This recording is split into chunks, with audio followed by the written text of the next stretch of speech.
நானும் இந்த கத்திரிக்காய் செடி எடுக்கணும்னு நினைக்கிறேங்க. ஆனா, தொடர்ந்து காய்கள் குடுத்துட்டே இருக்கு. 2 வருஷமா நான் பறிச்சுட்டே இருக்கேன். இத எடுத்துட்டா வேற செடி நடலாம் அப்டின்ட்டு. ஆனா, தை மாசமும் இப்ப போக போகுது பாருங்க. ஆனா, கத்திரிக்காய் வந்து நிக்கவே மாட்டேங்குது. இன்னைக்கு முழு அறுவடைய நான் பார்க்கலாங்க. 2 வருஷத்துக்கு பின்னாடி பாருங்க எவ்வளோ பெரிய காய் குடுத்துருக்குங்க. இதுக்கு வயசு 2. ஆனா, கத்திரிக்காய் வந்து பெரிய காயா வந்திருக்கு. செடிய எடுத்துருவோம்னு சொன்ன பின்னாடி, காய் வந்து பெரிய சைஸ்ல காய்க்குதுங்க.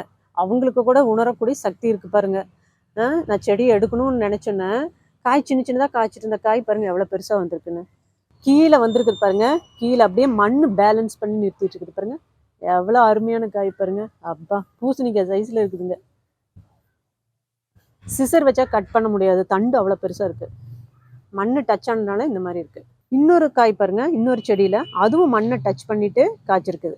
கீழால காய்ச்சிருக்குங்க. இத அப்படியே சுத்தி விட்டு அப்படியே எடுத்துடலாம். நான் இது அடிக்கடி வீடியோ போட்டிருக்கேன் உங்களுக்கு. காய் சைஸ் பார்த்துருப்பீங்க. இது வந்து ரீபாட்டிங் பின்னாடி சின்னதா தான் இருக்குன்னு சொல்லியிருந்தேன். ஆனா இது பாருங்க எவ்வளோ பெரிய காய். இப்போ அந்த புது செடிக்கு போலங்க. இது மதர் பிளான்ட்ல இருந்து பறிச்சாச்சு. இதோட விதையிலிருந்து எடுத்தது.